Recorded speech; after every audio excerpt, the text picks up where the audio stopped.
अच्छा, तो हम देख रहे थे कि सेरोजा और एडवेंटिशिया में क्या डिफरेंस है। बेसिकली जो एडवेंटिशिया होती है ये उन एरियाज में प्रेजेंट होती है जहां पर आपके पेरिटोनियम की लेयर जो है वो प्रेजेंट नहीं होती। इसका काम होता है कि ये आपके जीआईटी ट्रैक को सराउंडिंग एरियाज के साथ कनेक्ट करे। अब जो आपको पता है पेरिटोनियम की लेयर होती है वो आपके एब्डोमिनल कैविटी में प्रेजेंट होती है। ठीक है, उधर जितने भी आपकी ये आ जाता है जीआईटी ट्रैक्ट उस सबको कवर कर रही होती है। जब एडवेंटिशिया को पेरिटोनियम कैविटी कवर कर लेती है तो उसको हम सेरोजा बोल देते हैं। ठीक है, तो बेसिकली ये जो आपका ईसोफेगस वाला पोर्शन है वो आपका एडवेंटिशिया पे कंसिस्ट करता है, और जो आपका सेरोजा है वो बेसिकली जितने भी आपके रिमेनिंग पार्ट्स आपकी एब्डोमिनल कैविटी में आ जाते हैं वो उन सब में आपका सेरोजा होता है। उसके बाद ना यहाँ पर स्ट्रक्चर आपका बना हुआ है स्टमक का। स्टमक का स्ट्रक्चर हमने एनाटॉमी में भी डिस्कस किया था। अब यहाँ पर भी देख लेते हैं, इसमें भी वो सारी लेयर्स प्रेजेंट होंगी जो भी हमने डिस्कस की। उसके अलावा ईसोफेगस जब एंड होता है तो इसका स्फिंक्टर आता है जिसे हम कार्डिक स्फिंक्टर बोलते हैं।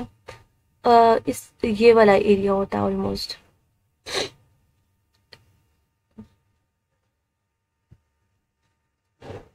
ये वाला पोर्शन इसको यहाँ पर होता है आपका कार्डिक स्फिंक्टर। ये आ गया आपका फंडस, फिर आ जाती है उसकी पूरी बॉडी, बॉडी ऑफ स्टमक।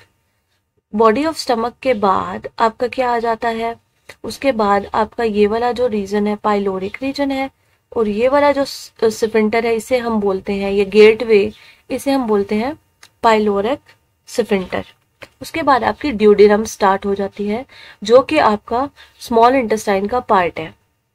अब जो मोस्ट इंटरनल लेयर होती है स्टमक की उसमें फोल्डिंग्स प्रेजेंट होती हैं।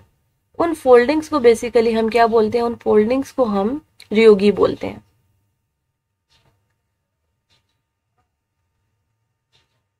अच्छा, ये सारा आपका किसका था, ये सारा आपका आ गया आपके स्टमक से रिलेटेड।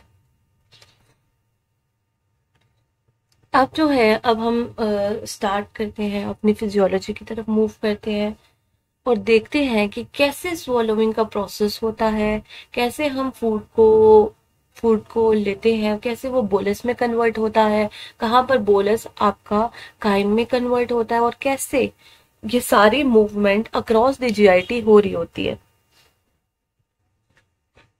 सबसे पहले आपका आ जाता है स्वॉलोविंग, जिसे हम डेग्लूटिशन भी बोलते हैं। ये कौन सा प्रोसेस है, ये ऐसा प्रोसेस है जिसके थ्रू हम फूड को माउथ से पास ऑन करते हैं।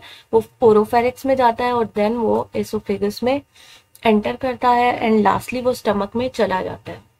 बेसिकली जो स्वॉलोइंग का प्रोसेस है उसकी 3 स्टेजेस हैं। सबसे पहले आपकी स्टेज आती है बकल और oral stage, then pharyngeal stage, afterwards oesophageal stage. जो फर्स्ट स्टेज है वो वॉलेंट्री होती है, वो आप खुद कंट्रोल करते हैं। जब वो फेरिक्स पे आपका ये जो जो भी आप फूड लेते हैं वो पहुंच जाता है, उसके बाद आपकी सारी इनवॉलेंट्री स्टेज शुरू हो जाती है। मतलब वो सारा प्रोसेस ऑटोमेटिकली होता है। जो स्वॉलोइंग के प्रोसेस को कंट्रोल करते हैं वो आपके ब्रेन के जो 2 रीजन है मेड्यूला ऑब्लोंगेटा और बोन्स, वो कंट्रोल करते हैं। तो सबसे पहले ओरल स्टेज को देख लेते हैं। ओरल स्टेज में आपने फूड ली, उसमें आपने च्यू किया उसे, उसमें कौन कौन सी चीजें इन्वॉल्व है, आपके टीथ इन्वॉल्व है, आपकी टंग इन्वॉल्व है। अब ये अच्छी तरह च्यू करने के बाद आपका एक मैस सा बन जाता है जिसे आप बैकवर्ड की तरफ मूव करवाते हैं with the help of tongue. तो ये जो मूव करवा रहे हैं ये बेसिकली किस में आता है, ये वॉलंटरी कंट्रोल में आता है। ठीक है, और जो फूड, अब वो जो फूड मिक्स होने के बाद, च्यू होने के बाद आपकी बन जाती है, उसे हम बोलस बोल देते हैं। अब ये जो बोलस है ये आगे फेरिक्स में एंटर करता है। कौन से पार्ट्स ऑफ फेरिक में, ओरोफेरिक्स में, और आपकी फेरेंजियल स्टेट स्टार्ट हो जाती है। इसमें क्या होगा, आपका जो बोलस है वो बेसिकली फेरिक से होता हुआ कहाँ जाएगा, आपके ईसोफेगस में एंटर करेगा। और इसी प्रोसेस को बेसिकली हम क्या बोलते हैं, इसी प्रोसेस को बेसिकली हम बोलते हैं स्वॉलोइंग। अब जो है ये फेरिक्स के साथ साथ जो आपके टॉन्सिलर पिलर्स हैं उनको भी ये क्रॉस करते हैं। उसके बाद आपकी आ जाती है थर्ड स्टेज जिसे हम इसोफेजियल स्टेज भी बोलते हैं, जिसमें आपका बोलस एंटर करता है इसोफेगस में, और फिर उसके बाद टू टाइप्स ऑफ मूवमेंट के बेसिस पर ये आगे आपका इसोफेगस से पास होता होता आपके स्टमक में एंटर करता है।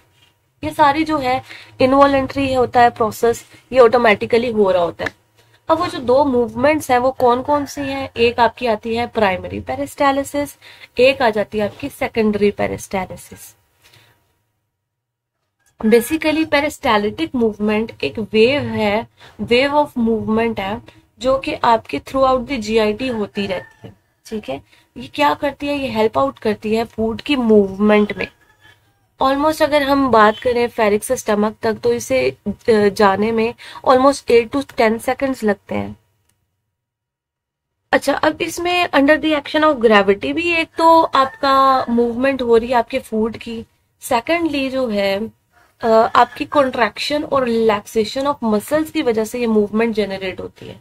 हमने पढ़ी थी ना लेयर्स, और उसमें हमने पढ़े थे कि जो आपकी मस्कुलरिस लेयर होती है उसमें आपके सर्कुलर और लॉन्गिट्यूडनल मसल्स होते हैं। अब बेसिकली वही सर्कुलर और लॉन्गिट्यूडनल मसल्स क्या होते हैं, कॉन्ट्रैक्ट और रिलैक्स होते हैं, और उसकी बेसिस पे एक वेव से जनरेट होती है, एक पैटर्न सा। अभी यहाँ पर आगे ना आपका पिक्चर भी बनी हुई है, वो मैं आपको दिखा देती हूँ। ये आपकी पेरिस्टालिटिक वेव है। लेट से कि ये जो आपका रीजन है, ये वाला आप, चले हम इस छोटे से रीजन को कंसिडर कर लेते हैं। अब यहाँ पर स्मूथ मसल्स भी प्रेजेंट होंगे, यहाँ पर लॉन्गिट्यूडनल मसल्स भी प्रेजेंट होंगे। ठीक है, अब कुछ एरिया में आपकी क्या होते हैं, जो मसल्स हैं वो कॉन्ट्रैक्ट करते हैं, और दूसरे एरिया में क्या होता है, फूड प्रेजेंट होता है, वो वाली जगह जो होती है वो रिलैक्स कर रही होती है, और उसके फॉरवर्ड भी आपकी कॉन्ट्रैक्शन चल रही होती है। अब वो जो पीछे से जो फूड के बैक साइड पे कॉन्ट्रैक्शन होती है मसल्स की, बेसिकली उस कॉन्ट्रैक्शन से क्या होता है, उस कॉन्ट्रैक्शन की वजह से फूड जो है आपका फॉरवर्ड मूव करता है। अब वो फॉरवर्ड मूव करता है, जो जिस एरिया में वो मूव करता है वहां पर क्या होगा, वहां पर मसल्स की रिलैक्सेशन हो जाएगी, और फिर यही होगा कि उसके फ्रंट पे और बैक पे कॉन्ट्रैक्शन हो जाएगी।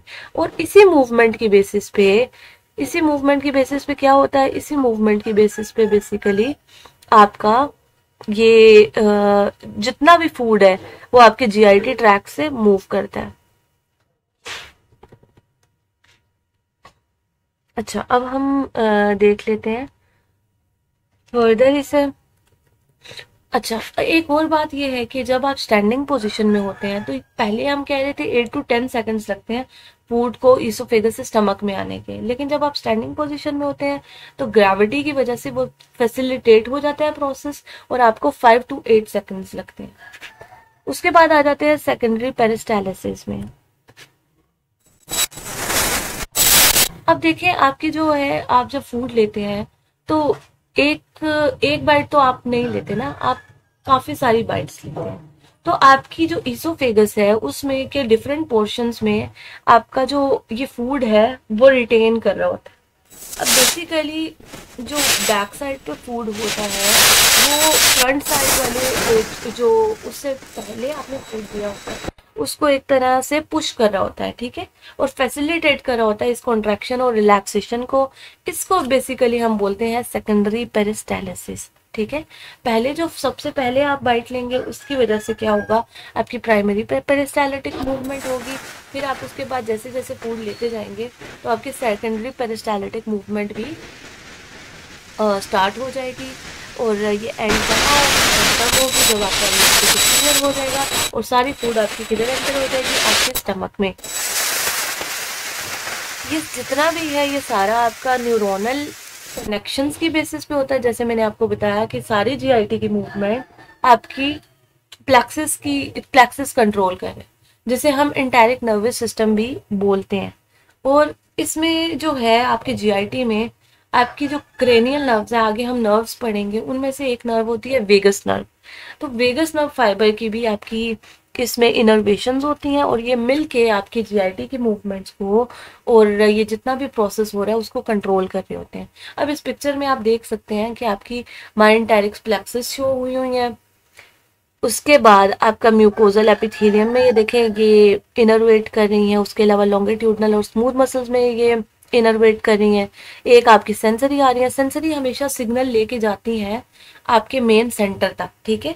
यानी कि ऑर्गन से जो इंफॉर्मेशन है, जो सिग्नल है, वो लेके जाने वाली जो न्यूरॉन्स होंगे उन्हें क्या बोलेंगे, उन्हें बोलते हैं सेंसरी।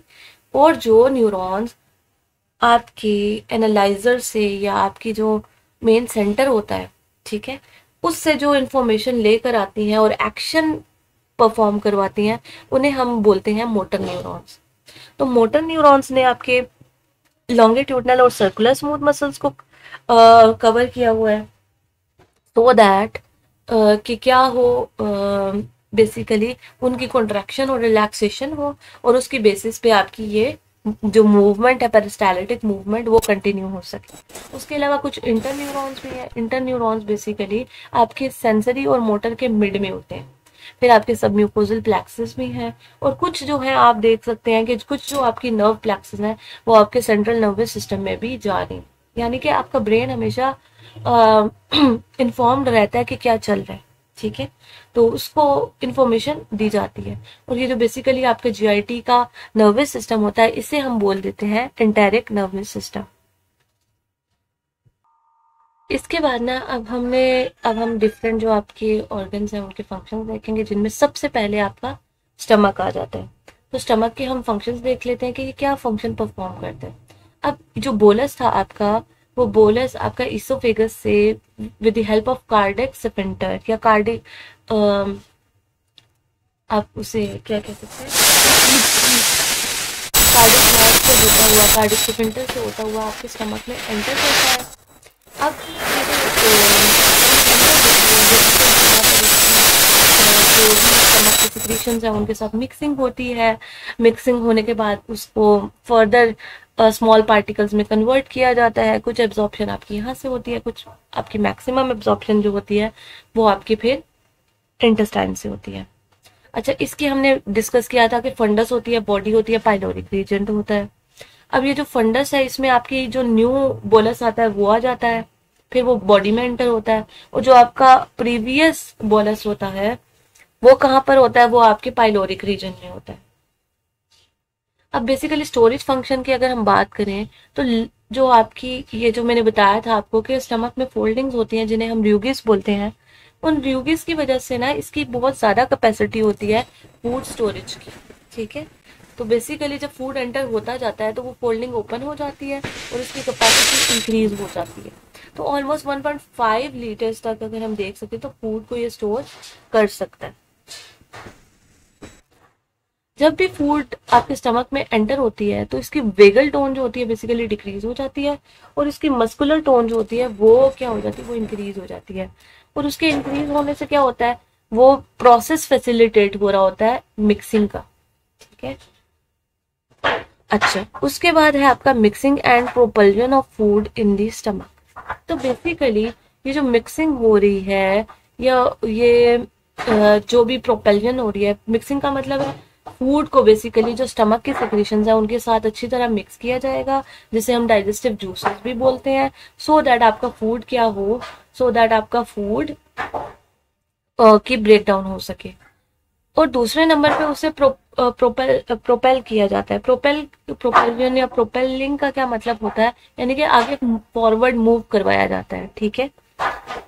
अब जो होती है ये जो मूवमेंट वगैरह हो रही है, ये कौन सी मूवमेंट है, यहाँ पर भी आपकी पेरिस्टाल्टिक मूवमेंट होती है, ठीक है। एज वेल एज जो स्टमक की कॉन्ट्रैक्शन और रिलैक्सेशन भी होगी, एज वेल एज आपकी ये पेरिस्टाल्टिक मूवमेंट भी हो रही होती है। पेरिस्टाल्टिक मूवमेंट की बेसिस पे आपकी चीजें फॉरवर्ड मूव करती हैं और दूसरा जो आपकी मिक्सचुरेशन है या मिक्सिंग है उसकी बेसिस पे फूड की क्या होती है, फूड को आपके डाइजेस्टिव जूसेस के साथ मिक्स किया जाता है। अब जो ये मिक्सिंग वेव है ये इनिशिएट कौन करता है, ये बेसिकली आपका बेसिक इलेक्ट्रिकल रिदम हम इन्हें बोलते हैं, उधर से जनरेट होती हैं और ये 20 सेकंड्स के लिए आपकी जनरेट होती हैं। अब ये आपकी कहाँ से, ये आपकी स्टार्ट होती हैं अपर पार्ट ऑफ स्टमक से, और फिर आपकी किधर मूव करवाती हैं, ये डाउनवर्ड की तरफ मूव करती हैं। अब जो बोलस आपका आया था, जो स्टमक में एंटर हुआ था, और अब ये जो मिक्स हो के आपका बन चुका है, अब इस जो आपका फूड मिक्सिंग के बाद बना है उसे हम खाइम बोलते हैं। अब बेसिकली जो आपके स्टमक के एंटर में अब जो चीज प्रेजेंट है उसे हम काइम बोलते हैं, और यही काइम बेसिकली आपका स्टमक से फिर पाइलोरिक स्फिंक्टर से होता हुआ आपके ड्यूडेनम में एंटर होता है। एम्प्टिंग ऑफ स्टमक की बात कर लेते हैं कि एम्प्टिंग ऑफ स्टमक किन चीजों पे कंसिस्ट करती है। तो बेसिकली मैंने आपको जो बताया कि एक तो वीक इसमें पेरिस्टाल्टिक मूवमेंट हो रही होती है, मसल्स की कॉन्ट्रैक्शन रिलैक्सेशन हो रही होती है, नर्वस सिग्नल्स आते हैं जो इसे कंट्रोल कर रहे होते हैं। ठीक है, सबसे पहला काम यही होता है कि आपकी जो फूड है उसे इतने स्मॉल पीसेस में डिवाइड कर दिया जाए कि वो इजीली आपके पाइलोरिक स्फिंक्टर से आगे मूव फॉरवर्ड कर जाए। जब भी आपकी कॉन्ट्रैक्शंस होती हैं बेसिकली, तो ऑलमोस्ट 2.7 ml ऑफ जो आपका काइम है वो आगे पुश फॉरवर्ड कर दिया जाता है आपके पाइलोरिक स्फिंक्टर से इनटू द ड्यूडेनम। अब जो मूवमेंट है ये डिपेंड कर रही होती है आपके पार्टिकल साइज पे। ठीक है, अगर जो काइम पूरी तरह से रेडी नहीं है, पार्टिकल साइज बड़ा है, तो मूवमेंट कम होगी। ठीक है, लार्ज पार्टिकल मूव नहीं होंगे। जैसे ही ये प्रॉपरली काइम की शेप बन जाएगी और जो पार्टिकल साइज है वो रिड्यूस हो जाएगा, तो वैसे ही आपकी ये जो मूवमेंट है ये थोड़ी क्विक हो जाएगी।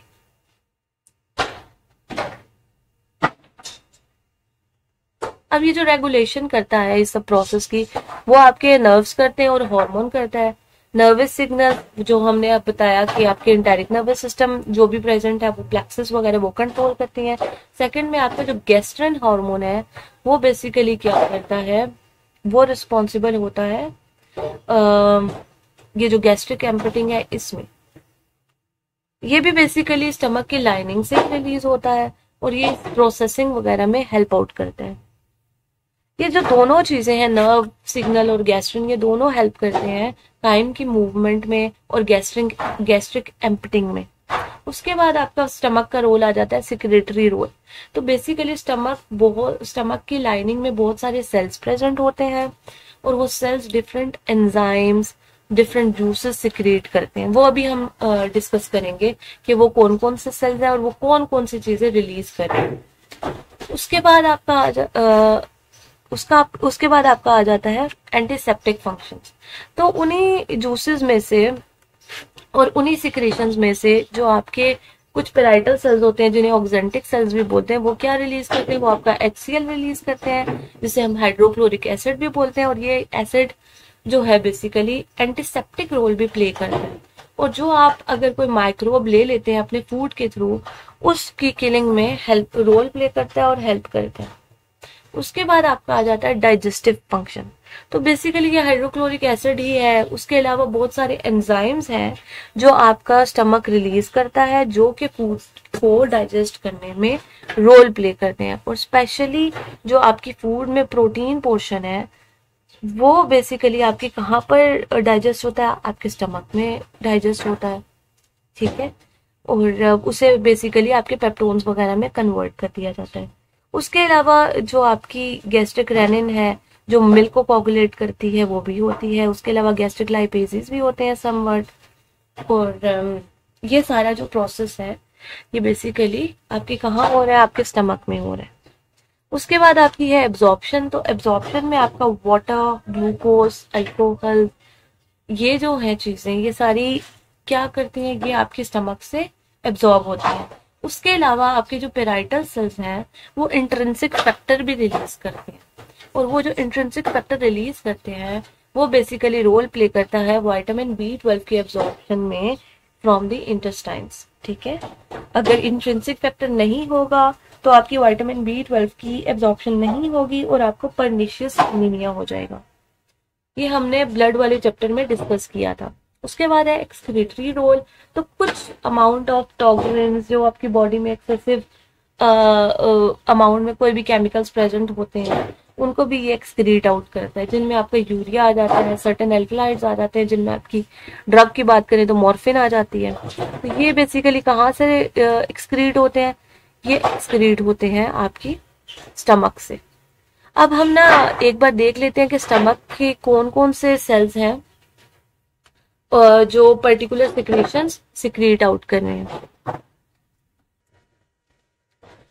अच्छा, अब यहाँ पर जो है ये शो किया हुआ है आपके डिफरेंट जो आपकी स्टमक में सेल्स प्रेजेंट होते हैं और उनकी सिक्रीशंस को। सबसे पहले अगर हम म्यूकस सेल्स को देख लें जो कि आपके नेक पे प्रेजेंट हैं, तो वो आपके क्या सिक्रेट करते हैं? वो आपका म्यूकस सिक्रेट करते हैं। म्यूकस किस में रोल प्ले करता है? बेसिकली प्रोटेक्ट करता है। किससे प्रोटेक्ट करता है? जो एसिड आपकी स्टमक रिलीज करता है उससे उसकी वॉल्स को प्रोटेक्ट करता है। क्योंकि अगर तो ये म्यूकस ना हो और डायरेक्टली कांटेक्ट में आ जाए HCl आपकी वॉल से, तो आपकी वॉल्स में क्या होता है? वॉल्स के सेल डैमेज होना शुरू हो जाते हैं और आपको बेसिकली कंडीशन हो जाती है जिसे हम बोलते हैं अल्सर्स। ठीक है, तो अल्सर्स में बेसिकली यही होता है कि आपकी ये जो लाइनिंग है ये डैमेज हो जाती है। उसके अलावा जो ये म्यूकस नेक सेल्स हैं ये बाइकार्बोनेट आयन भी रिलीज करते हैं। देन आपके आ जाते हैं parietal cells. Parietal cells basically आपका स्टमक का एसिड, HCl, इंट्रिंसिक फैक्टर, ये जो चीजें हैं ये क्या कौन रिलीज करते हैं? आपके पेराइटल सेल्स। उसके बाद आ जाते हैं एंटीरोक्रोमैफिन लाइक सेल्स। एंटीरोक्रोमैफिन लाइक सेल्स ये आपका हिस्टामिन रिलीज करते हैं और ये हिस्टामिन बेसिकली ये जो पेराइटल सेल्स होते हैं ना, इनके ऊपर हिस्टामिन रिसेप्टर्स प्रेजेंट होते हैं। ये बेसिकली जब हिस्टामिन उन पे जाके बाइंड करता है तो फिर एसिड वहां से रिलीज होता है, अदरवाइज नहीं होता। तो बेसिकली ये क्या करता है? स्टिम्युलेट करता है एसिड के प्रोडक्शन को। उसके बाद आ जाते हैं चीफ सेल्स जो कि आपके गैस्ट्रिक लाइपेजेस और आपके पेप्सिन्स को रिलीज करता है। बेसिकली आपका जो ये सेल रिलीज करते हैं वो होता है पेप्सिनोजेन। पेप्सिनोजेन फिर बाद में ये एसिड की प्रेजेंस में पेप्सिन में कन्वर्ट हो जाता है और अपना एक्शन परफॉर्म करता है। ये बेसिकली प्रोटीन के डाइजेशन में रोल प्ले करता है। ये आपके प्रोटीन को पेप्टोन्स वगैरह में कन्वर्ट करता है, देन इनटू अमीनो एसिड्स। उसके बाद गैस्ट्रिक लाइपेजेस जो है बेसिकली ये क्या करते हैं? ये आपकी लिपिड डाइजेशन में रोल प्ले करते हैं। उसके बाद आपका आ जाता है डी सेल्स। डी सेल्स जो है आपके सोमेटोस्टेटिन जो है हार्मोन उसकी प्रोडक्शन करवाते हैं। अब देखिए जब आपके स्टमक में एसिड अच्छी क्वांटिटी में रिलीज हो जाता है, फूड प्रोसेसिंग हो जाती है, तो पेराइटल सेल को बेसिकली ये जो सोमेटोस्टेटिन है ये ऑर्डर देता है कि अब और एसिड की प्रोडक्शन की जरूरत नहीं है और उस प्रोडक्शन को स्टॉप करवाता है। ठीक है, ये बेसिकली हार्मोन है। उसी तरह जी सेल्स हैं, वो क्या रिलीज करें? वो गैस्ट्रिन रिलीज करें और गैस्ट्रिन भी एक हार्मोन है। ठीक है, और ये क्या करता है? ये स्टिम्युलेट करता है एसिड की प्रोडक्शन को। ये बताता है कि अभी आपको जरूरत है एसिड की प्रोडक्शन की, अभी आपने सिक्रीट करना है एसिड को। तो ये बेसिकली आपके सेल्स हैं जो कि आपके स्टमक की लाइनिंग से सिक्रेट आउट करते हैं और इनके डिफरेंट फंक्शंस हैं। ठीक है, उसके बाद जो है अब हम आगे डिस्कस कर लेते हैं कि आपकी जो मूवमेंट है, अब काइम जो है वो प्रोसेस हो गया, डाइजेस्ट हो गई फूड, उसके बाद जो काइम है वो एंटर करेगा आपका ड्यूडेनम। ठीक है, अब हम देखते हैं कि ड्यूडेनम में ऐसे कौन से मूवमेंट्स हैं जिनकी बेसिस पे वो आगे मूव फॉरवर्ड करता है और ड्यूडेनम से जेजुनम में, इलियम में और देन आपकी लार्ज इंटेस्टाइन में मूव करता है। अब जो बेसिकली मूवमेंट है स्मॉल इंटेस्टाइन में, इसे हम दो टाइप्स में या दो मूवमेंट्स में डिवाइड करते हैं। एक आपकी मिक्सिंग कॉन्ट्रैक्शन, दूसरी आपकी प्रोपल्सिव कॉन्ट्रैक्शन। ये जो मिक्सिंग कॉन्ट्रैक्शंस है इनका दूसरा नाम होता है सेगमेंट कॉन्ट्रैक्शंस। बेसिकली ना आप अगर इंटेस्टाइन अपनी देखें तो इंटेस्टाइन की ना शेप ही ऐसी बनी हुई है कि वो डिफरेंट सेगमेंट्स उसके बने हुए हैं। जैसे कि आपको यहाँ पर शो किया हुआ है ये सेगमेंट्स। ठीक है, तो बेसिकली आप देख सकते हैं कि कुछ पोर्शन इनका जो है वो कंस्ट्रिक्टेड है और जो रिमेनिंग का पोर्शन है वो क्या है? वो डायलेटेड है। ठीक है, इसी शेप में आपकी क्या होती है? इसी शेप में आपकी इंटेस्टाइन्स होती हैं। और ये शेप बेसिकली हेल्प आउट करती है इस मिक्सिंग कॉन्ट्रैक्शन को और मूवमेंट ऑफ काइम को अक्रॉस दी इंटेस्टाइन। अब इनके ये जो सेगमेंट्स बने होते हैं इनमें बेसिकली क्या होती है, इन सेगमेंट्स में बेसिकली कॉन्ट्रैक्शन और रिलैक्सेशन होती है, और उस कॉन्ट्रैक्शन और रिलैक्सेशन की बेसिस पे जो आपका काइम होता है वो स्टमक की जो सिक्रेशंस होती हैं और स्टमक के जो एंजाइम्स होते हैं उनके साथ अच्छी तरह मिक्स होता है, और फर्दर फूड को क्या किया जाता है, फर्दर फूड को डाइजेस्ट किया जाता है। अब जैसे ही काइम आपकी स्मॉल इंटेस्टाइन में एंटर होता है तो यहाँ पर क्या होता है, लोकलाइज कंसेंट्रिक कॉन्ट्रैक्शन स्टार्ट हो जाती है, यानी कि जो सर्कुलर सर्कुलर से बॉल्स नजर आ रही हैं इनके अंदर मूवमेंट स्टार्ट हो जाती है कॉन्ट्रैक्शन और रिलैक्सेशन की, ठीक है। और ये जो आपकी इक्वली स्पेस्ड है और ये जो कॉन्ट्रैक्शन होती है इन्हीं की बेसिस पे बेसिकली आपका फूड फर्दर डाइजेस्ट किया जाता है। और फिर लॉन्गिट्यूडनल लेंथ की बात करें तो वो आपकी 1 to 2 सेंटीमीटर तक आती है इन सेगमेंट्स के दरमियान में, ठीक है। और और बेसिकली यही मूवमेंट क्या करती है, डाइजेस्टिव जूसेस के साथ आपके काइम को मिक्स करती है और उसे फर्दर क्या करती है, फॉरवर्ड भी मूव करवाती है और उसकी एब्जॉर्प्शन में रोल प्ले करती है। अब जैसे ही फूड डाइजेस्ट होगा फर्दर तो जो स्टमक की लाइनिंग्स होती हैं वो फैसिलिटेट करती हैं उनकी एब्जॉर्प्शन को, और वो जो आपकी जो भी आपको फूड में से कंटेंट चाहिए होता है वो सारा एब्जॉर्ब होना शुरू हो जाता है फ्रॉम योर इंटेस्टाइनल म्यूकोजा। दूसरी जो होती है वो होती है प्रोपल्सिव मूवमेंट। प्रोपल्सिव मूवमेंट को अगर हम सिंपली कहें तो उससे पेरिस्टाल्टिक मूवमेंट भी हम बोल सकते हैं, ठीक है। अब बेसिकली ना जो भी हो रही पूरी आपकी जो फॉरवर्ड मूव करवाने के लिए फूड को जो भी मूवमेंट होती है वो पेरिस्टाल्टिक मूवमेंट ही होती है, सिर्फ उसका डिफरेंट लोकेशंस में नेम डिफरेंट है। जैसे अगर इंटेस्टाइन में आपकी पेरिस्टाल्टिक मूवमेंट होगी तो उसे हम प्रोपल्सिव मूवमेंट बोल देंगे, ठीक है।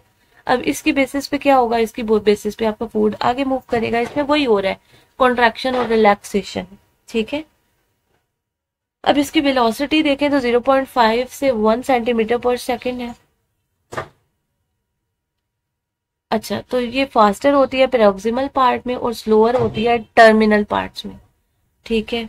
और ये जो है 3 to 6 सेंटीमीटर तक ट्रैवल करने के बाद ये खत्म हो जाती है, फिर आपकी न्यू वेव जनरेट होती है, और ऑलमोस्ट आपको 3 to 5 आवर्स लगते हैं आपके काइम को आपके पाइलोरस से होते हुए आपके इलियोसिकल वेल्व तक जाने में। इलियोसिकल वेल्व यानी कि आपका स्मॉल इंटेस्टाइन से लार्ज इंटेस्टाइन में एंटर करने। उसके बाद लिखा हुआ पेरिस्टाल्टिक रश। अब देखिए समटाइम्स ऐसा होता है कि ड्यू टू सम इन्फेक्शंस या डायरिया हो गया जैसे किसी को, ये पेरिस्टाल्टिक मूवमेंट जो है बहुत इंक्रीज हो जाती है। उसमें फिर क्या होता है, ये जो 3 to 5 आवर्स का प्रोसेस है ये कुछ मिनट्स में हो जाता है और आपकी स्मॉल इंटेस्टाइन का सारा कंटेंट जो है वो आपके लार्ज इंटेस्टाइन में मूव कर जाता है, ठीक है। ये यूजुअली आपकी डिजीज कंडीशन का यहाँ पर लिखा हुआ है। उस मूवमेंट को हम क्या बोलते हैं, वो इतनी पावरफुल पेरिस्टाल्टिक मूवमेंट होती है कि वो विद इन मिनट्स आपकी फूड को आगे फॉरवर्ड करती है, और उस मूवमेंट को हम इसीलिए बोलते हैं पेरिस्टाल्टिक रश, ठीक है। ये कोई भी इन्फेक्शन की वजह से या इंटेस्टाइनल म्यूकोजा की इरिटेशन की वजह से हो सकता है। उसके बाद आ जाती है आपकी लार्ज इंटेस्टाइन और उसकी मूवमेंट्स, ठीक है। अभी हमने स्मॉल इंटेस्टाइन में मूवमेंट पढ़ी थी जिसमें सेगमेंटल मूवमेंट और प्रोपल्सिव मूवमेंट थी। अब जो लार्ज इंटेस्टाइन में उसमें मिक्सिंग मूवमेंट या हॉस्ट्रेशन मूवमेंट बोलते हैं हम इसे, और उसके अलावा इसमें इसकी जो पेरिस्टाल्टिक मूवमेंट होती है उसे प्रोपल्सिव मूवमेंट या मैस मूवमेंट बोलते हैं। तो बेसिकली मिक्सिंग जो लार्ज इंटेस्टाइन में मिक्सिंग होगी वो हॉस्ट्रेशंस के थ्रू होती है। लार्ज इंटेस्टाइन में भी ना बेसिकली सेगमेंट्स ही बने होंगे, ठीक है। और उन सेगमेंट्स में क्या होगी, वही आपकी कॉन्ट्रैक्शंस और रिलैक्सेशन होंगी, ठीक है। आपकी जो सर्कुलर मसल्स हैं और लॉन्गिट्यूडनल मसल्स हैं वो कॉन्ट्रैक्ट करेंगे, और इसका जो जोन बना होता है ऑलमोस्ट 2.5 सेंटीमीटर तक जोन आपका बना होता है, ठीक है।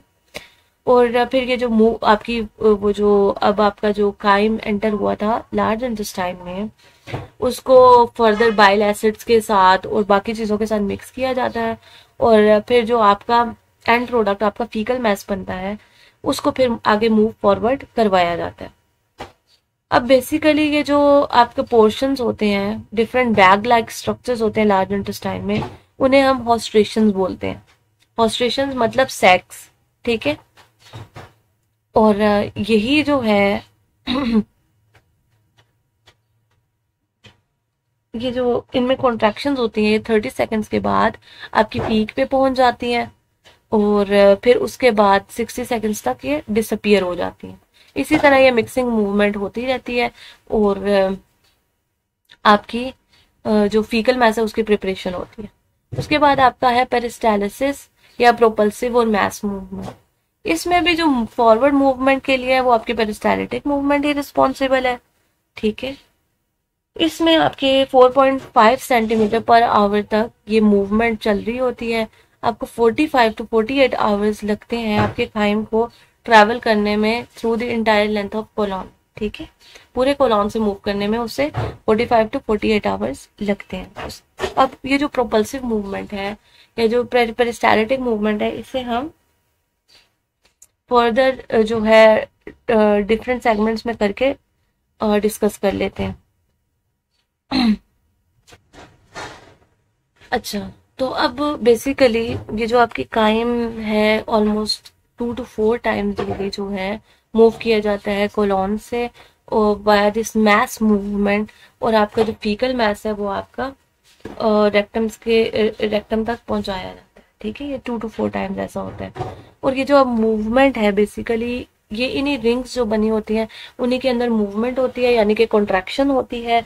ये ऑलमोस्ट 20 सेंटीमीटर तक ना डीपर, मतलब ये कि जो भी आपका ये सैक लाइक स्ट्रक्चर्स है, हॉस्ट्रेशंस है, ये जब कंस्ट्रिक्ट करते हैं तो 20 सेंटीमीटर तक कंस्ट्रिक्ट करते हैं। और इसी मूवमेंट की वजह से बेसिकली ये आपका जो काइम की मूवमेंट है वो पॉसिबल होती है, ठीक है। जब 30 सेकंड्स के लिए ये जो कॉन्ट्रैक्शन है वो रहती है, और उसके बाद ये एक जो है ये कॉन्ट्रैक्शन खत्म होती है, और उसी के साथ आपकी दूसरी कॉन्ट्रैक्शन स्टार्ट हो जाती है या दूसरी मैस मूवमेंट स्टार्ट हो जाती है, और इसी तरह से आपकी ये कंटिन्यूअली चलती रहती है। ये आपकी ऑलमोस्ट 10 मिनट से लेकर हाफ एन आवर तक ये रह सकती हैं, उसके बाद ये डिसअपियर हो जाती है। अच्छा, ये सारी आपकी बात किसकी थी? ये सारी आपकी बात थी मूवमेंट्स की, और हमने जीआईटी के थोड़े से फंक्शंस पढ़े।